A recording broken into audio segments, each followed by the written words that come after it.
Alors, bonjour à tous. Pour les 30 prochaines minutes, j'aimerais vous exposer un dossier sur lequel j'ai souvent présenté des vidéos. Sauf que là, c'est assez particulier parce que je me suis équipé d'un drone et j'ai pu valider sur le terrain la théorie.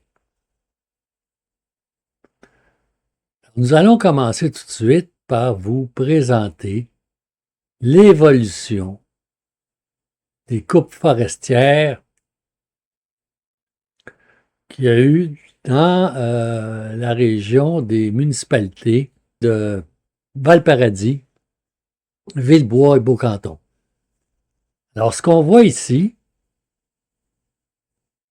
ce sont les limites en jaune des municipalités avec les terres agricoles en polygone jaune.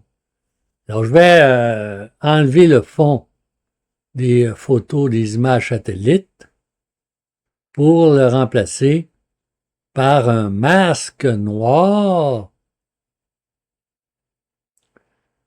qui représente les limites de la carte du feuillet topographique 32E03.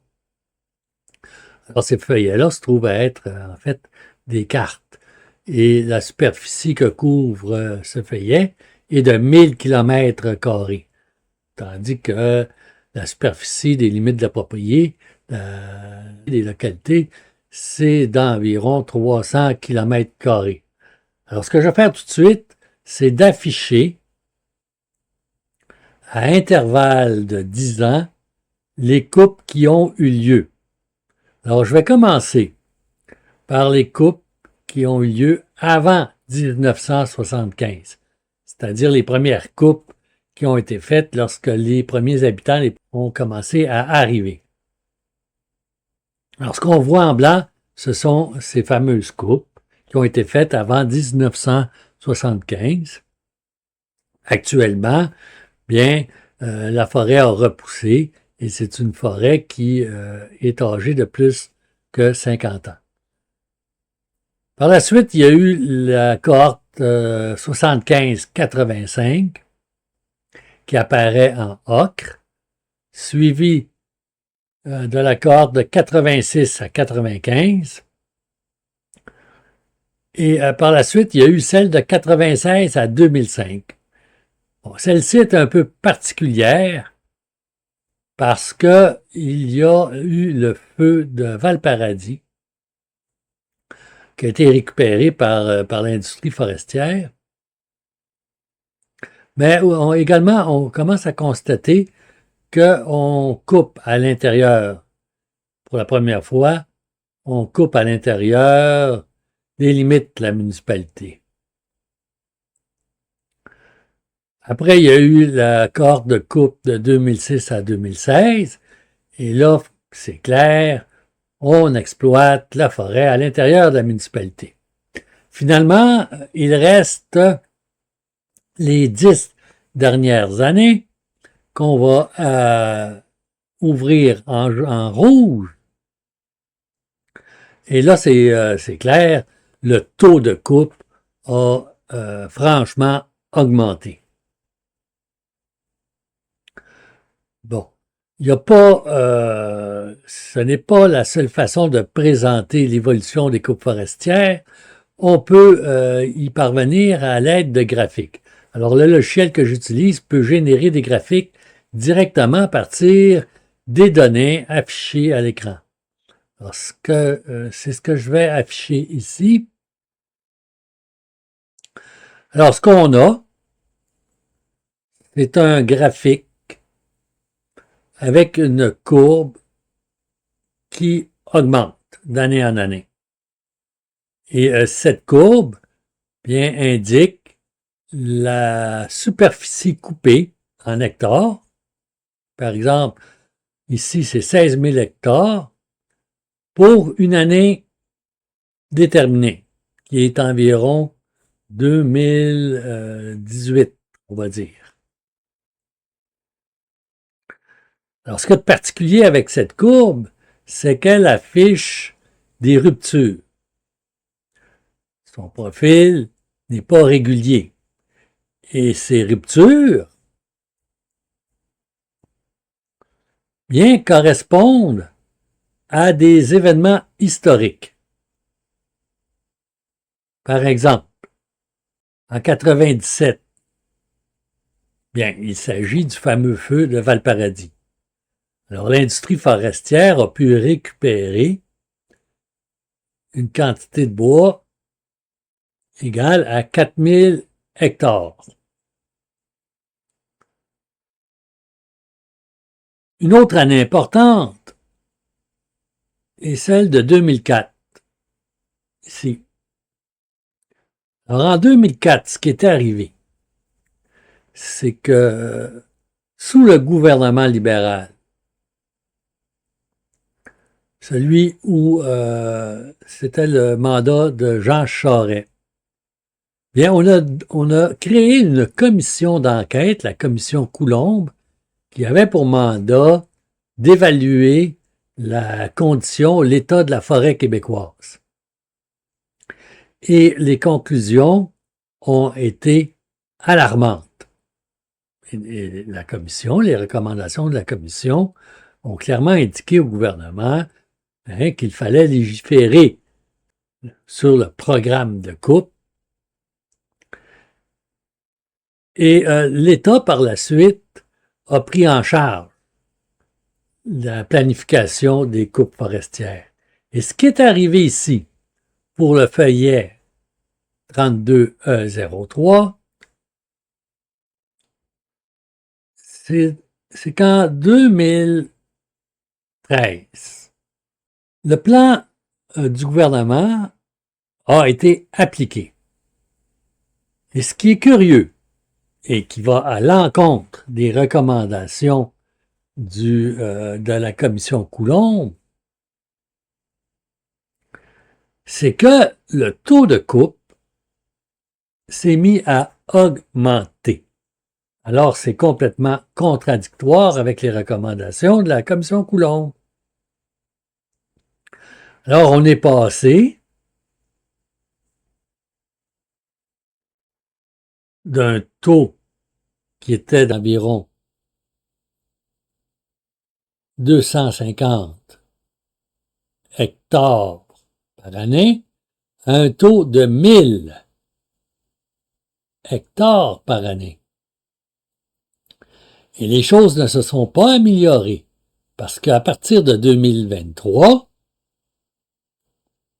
bien, le taux est passé à 1500 hectares. Alors, semblerait-il qu'il y a eu un effet pervers avec la commission Coulombe, c'est que si on a réduit l'exploitation dans certains secteurs de la province, ceux qui étaient plus rentables à exploiter se sont vus exploiter davantage. Et j'aimerais ici ajouter quelque chose. C'est que si on continue au taux de 1500 hectares par année, bien dans 15 ans, on aura complètement exploité la forêt primaire, c'est-à-dire la forêt, les vieilles forêts qui n'ont pas qui n'ont jamais subi l'intervention forestière. Alors, ceci se discute évidemment. On s'appuie sur une hypothèse de travail qui est le fait que la forêt ne peut fournir que 55% de sa surface en bois économique. Bon, après vous avoir expliqué, montré l'évolution des coupes forestières, bien, il est légitime de se demander comment ces coupes peuvent affecter l'orignal. Alors pour y arriver, bien, je vais utiliser ce schéma où on voit l'évolution de la forêt. Pour ce qui est du schéma du haut, il s'agit d'une évolution qui est naturelle. Et là, ce qu'on va constater, c'est que il va apparaître un orignal vers la 50e année. Alors, pourquoi que les orignaux n'apparaissent pas avant? Bien, parce que l'orignal a besoin de nourriture et cette nourriture consiste en des jeunes pousses de feuillus. Et ces jeunes pousses de feuillus vont pousser dans des secteurs ouverts. Et pour qu'il y ait ces ouvertures, bien, il faut que la forêt, que les arbres commencent à tomber. Alors, les jeunes arbres n'ont pas tendance à tomber. Il faut que les arbres aient une certaine hauteur. Et là, il faudra attendre 50 ans. Alors, ce qu'on va me dire, c'est que c'est pas vrai. Parce que les ingénieurs ont vu des orignaux dans les bûchers une année après une perturbation, et les chasseurs vont me dire qu'ils vont à la chasse dans les bûchers. Bien, à ces gens, je vais leur dire qu'ils ont raison. Sauf que ici, ce qu'ils oublient, c'est qu'on parle de l'habitat de l'orignal durant l'hiver. L'hiver est une période critique pour l'orignal et si l'orignal ne passe pas au travers de l'hiver, il n'y aura pas plus d'orignaux rendus à la saison estivale suivante. Alors, ce n'est pas vrai que les orignaux vont s'aventurer dans les grandes étendues ouvertes l'hiver. Les orignaux, ce qu'ils font l'hiver, vont se concentrer dans ce qu'on appelle des ravages et ils vont limiter leur déplacement pour éviter de perdre leur énergie inutilement et ils doivent également se protéger des intempéries et des prédateurs. Alors, ils vont être à la recherche de couverts forestiers de résineux qui vont leur assurer une certaine protection. Et il faut également qu'il y ait des jeunes pousses en abondance de feuillus à proximité de leur couvert qui leur sert d'abri. Ensuite, ce qu'il y a comme schéma en bas, eh bien là, j'explique qu'on peut provoquer des ouvertures artificiellement qui vont favoriser le cheptel d'orignal. Alors, ce qu'on peut faire, c'est de pratiquer des coupes précommerciales une vingtaine d'années après la perturbation. Alors, qu'est-ce qui va arriver par la suite? C'est que 10 ans après, bien, ces ouvertures faites par les coupes précommerciales vont être envahies par des jeunes pousses de feuillus. Et là, la forêt va avoir atteint un âge de 30 ans. Donc, l'orignal aura les deux conditions essentielles pour passer son hiver, c'est-à-dire de la nourriture et un couvert de résineux qui lui sert de protection. Et si on pratique ces ouvertures de façon intelligente, bien, on va favoriser l'arrivée des orignaux tout au long de l'évolution de la forêt dès que le couvert de résineux aura atteint une trentaine d'années. Maintenant, lorsqu'on pratique ces ouvertures, il y a deux choses. Il y a au moins deux choses à considérer. La première, c'est d'éviter de faire des coupes trop larges. Et une dimension qui serait idéale serait de ne pas dépasser 200 mètres de large. Alors la raison est très simple, c'est que les orignaux ne vont pas s'éloigner à plus qu'une centaine de mètres de leur couvert de résineux. Alors là, je parle du comportement de l'orignal durant l'hiver. Et idéalement, les coupes devraient avoir en moyenne à peu près moins qu'une dizaine d'hectares. Alors, c'est des très petites coupes.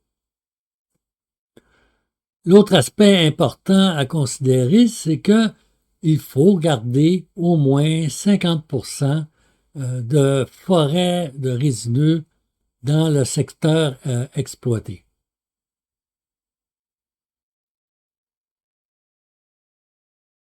J'ai parlé de plusieurs choses, peut-être des concepts nouveaux. Et ce qui serait intéressant, ce serait de confronter cette théorie à la réalité. Alors, je me suis équipé d'un drone pour partir à l'exploration des ravages d'orignaux dans les rangs 9 et 10 de Valparadis. Alors, c'est une superficie qui couvre environ 50 kilomètres carrés. Donc, ce que je vais faire tout de suite, c'est d'afficher les parcours, les itinéraires que le drone a suivis. Pour que ce soit plus visible, je vais faire un zoom sur le secteur prospecté. Alors là, je ne vais pas commenter tous ces trajets. Je vais me limiter à celui qui me paraît le plus pertinent, celui-ci. Et ce que je vais faire, je vais afficher des symboles qui sont en fait des liens qui peuvent nous renvoyer soit à des vidéos ou à des images. Par exemple, en superposant mon curseur sur un des symboles, il y a une adresse URL qui apparaît et là, ça me renvoie à une photo prise à l'aide d'une caméra de chasse, une caméra de surveillance. Et ce qu'on constate, bien, c'est qu'on voit une tête. Une deuxième. Et ici, probablement, l'œil d'un troisième orignal avec ses pattes de derrière. Alors là, on peut faire le constat qu'il est possible que dans un ravage, il y ait au moins 3 orignaux. Ce serait intéressant de visualiser. Bien, c'est le trajet du drone. Alors, en cliquant sur le symbole du drone, j'affiche une vidéo.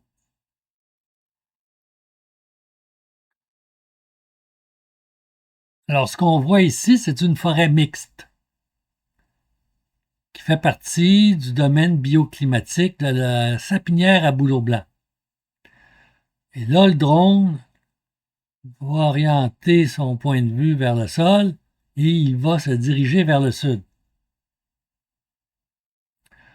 Donc, pour accélérer les choses, je vais aller à la minute 1:50 à peu près. Et puis là, on va voir tout de suite apparaître des pistes d'orignal.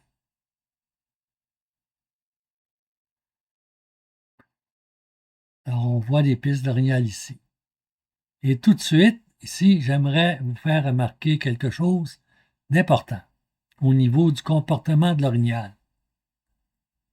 C'est que l'orignal, quand il se déplace, il ne va pas d'un point A à un point B en ligne droite.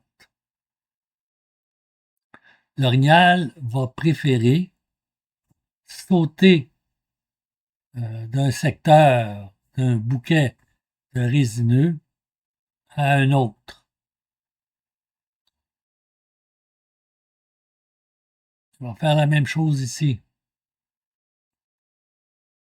Il va faire la même chose ici.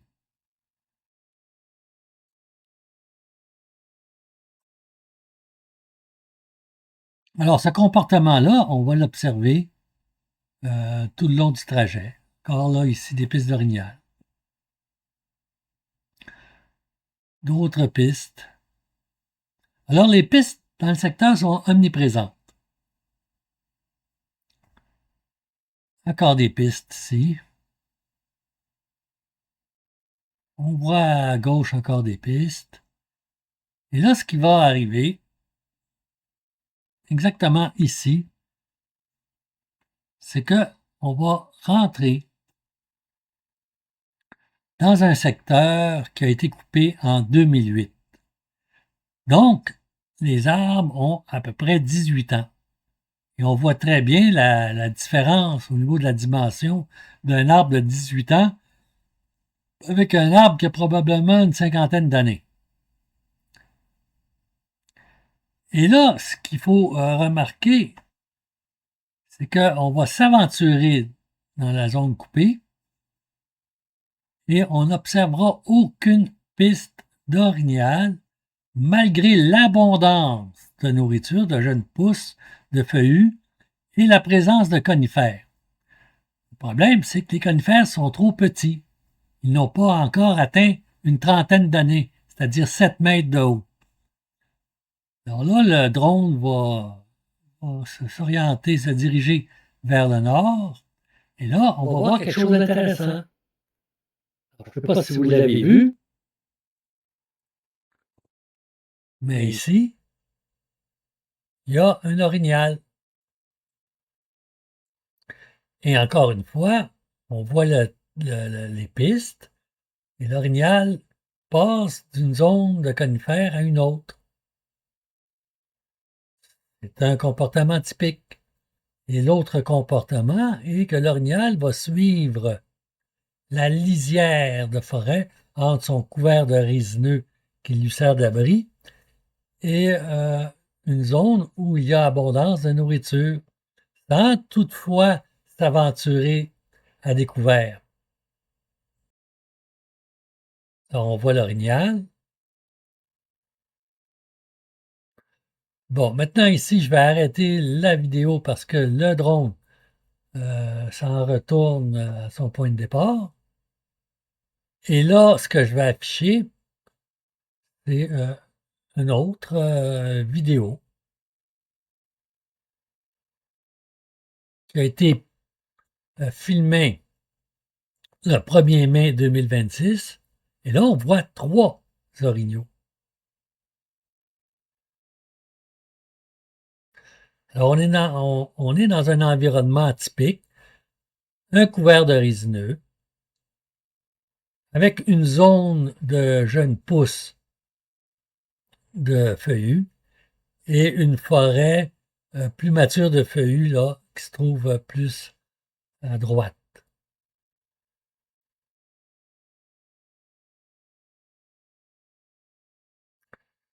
Et là, ce que le drone est en train de faire, c'est il est en train de filmer l'horizon.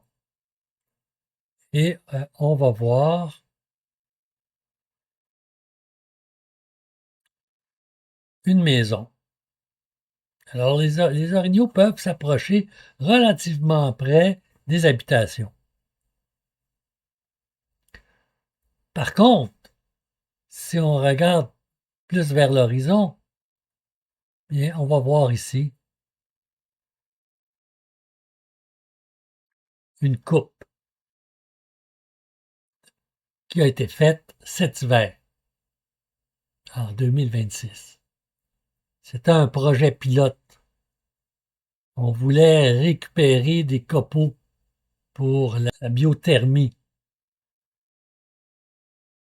Et ce secteur était un secteur avec beaucoup de résineux. Il y avait des orignaux qui passaient l'hiver dans ce secteur-là.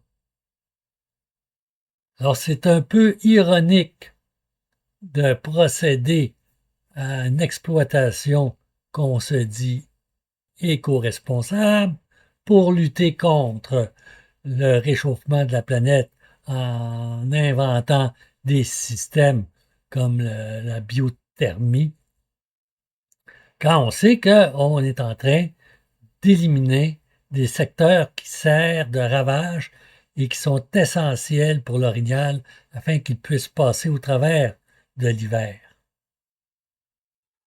Une autre observation importante que j'ai faite avec le drone, ce sont les pistes. Alors, je vais afficher les symboles des pistes.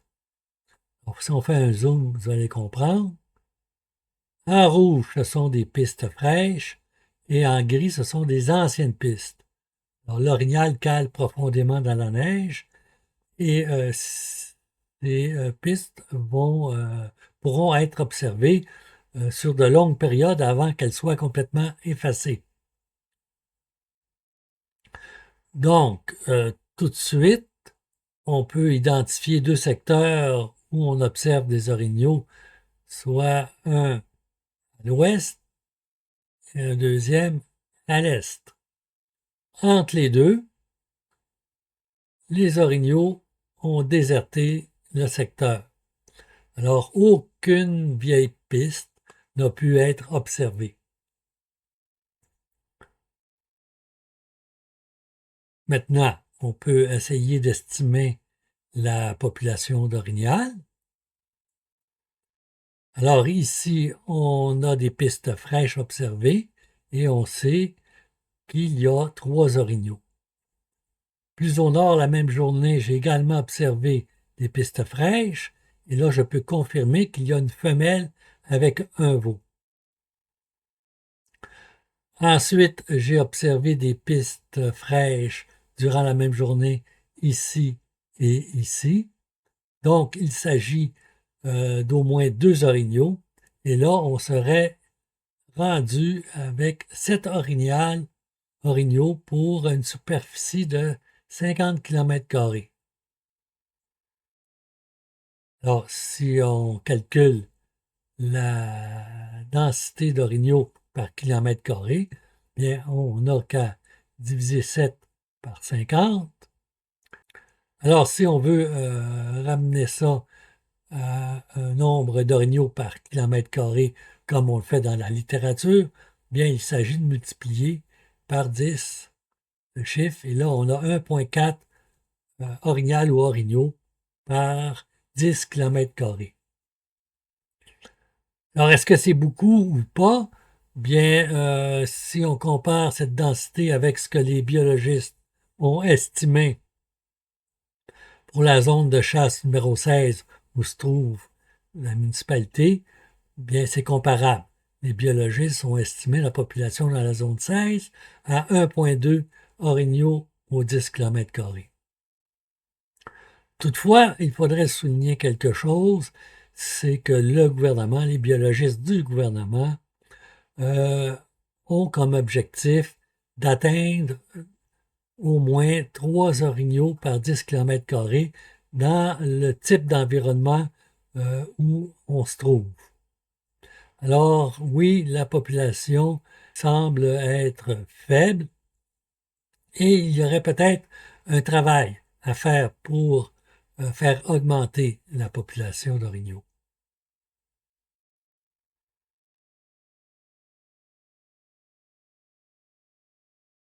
Je pense qu'on commence à comprendre un peu quels peuvent être les impacts des coupes forestières sur le cheptel d'orignal. Cette fois-ci, j'aimerais qu'on visionne à quoi peut ressembler ces coupes.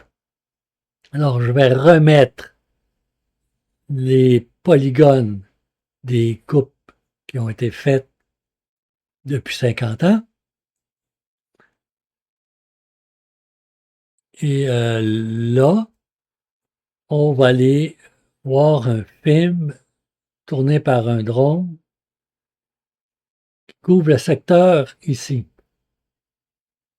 Alors, il s'agit d'une coupe de 350 hectares pour la partie qui se trouve à l'ouest du chemin qui monte à la mine Casa.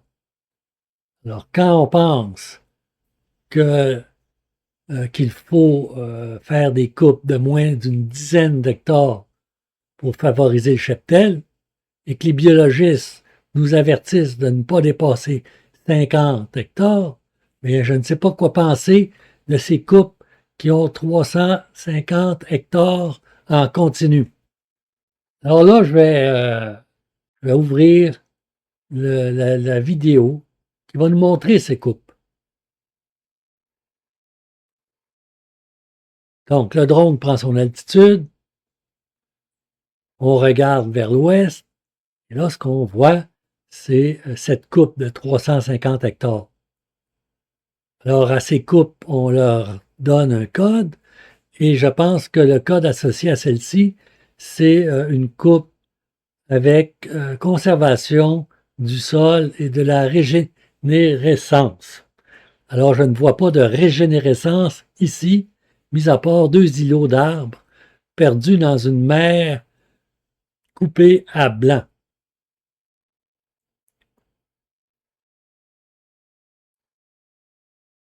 Alors, on voit le chemin qui monte vers le nord, vers la mine Casa Berardi. Et là, on tourne notre regard vers l'est pour voir d'autres coupes à blanc avec aucune régénérescence évidente à mon point de vue.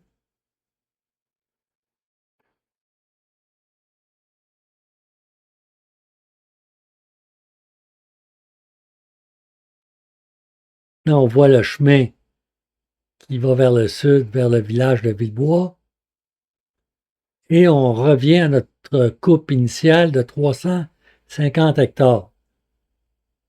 Alors ici, les orignaux, durant l'hiver, vont déserter ce secteur pour les 50 prochaines années si l'aménagement n'est pas fait convenablement. Alors, on a détruit de nombreux ravages qui étaient essentiels pour maintenir le cheptel.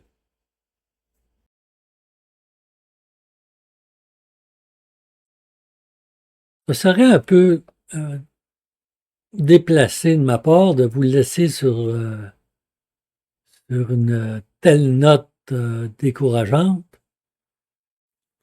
Mais sachez qu'il y a d'espoir. Alors, j'ai trouvé cette publication fournie par le gouvernement du Canada, écrite par des biologistes qui s'inquiétaient du surbroutage par l'orignal dans le parc de Forillon. J'ai trouvé cet extrait qui souligne que le gouvernement du Québec, dans les années 90, a mis sur pied une stratégie de gestion de l'orignal en Gaspésie. Et il a réussi à faire passer la densité, le cheptel d'orignaux, de 1 individu par 10 km² à 20 orignaux par 10 km², voire même à 40 orignaux par 10 km² dans certains secteurs comme la réserve faunique de Matane et celle de Dunière. Actuellement, la population dans ces réserves s'est stabilisée aux alentours de 20 orignaux aux 10 km². Alors, c'est possible de gérer la population et d'y faire attention. Alors, je termine ici. J'espère que vous avez apprécié, j'espère que vous avez appris des choses et j'espère que certains en profiteront pour faire attention un peu plus à la faune.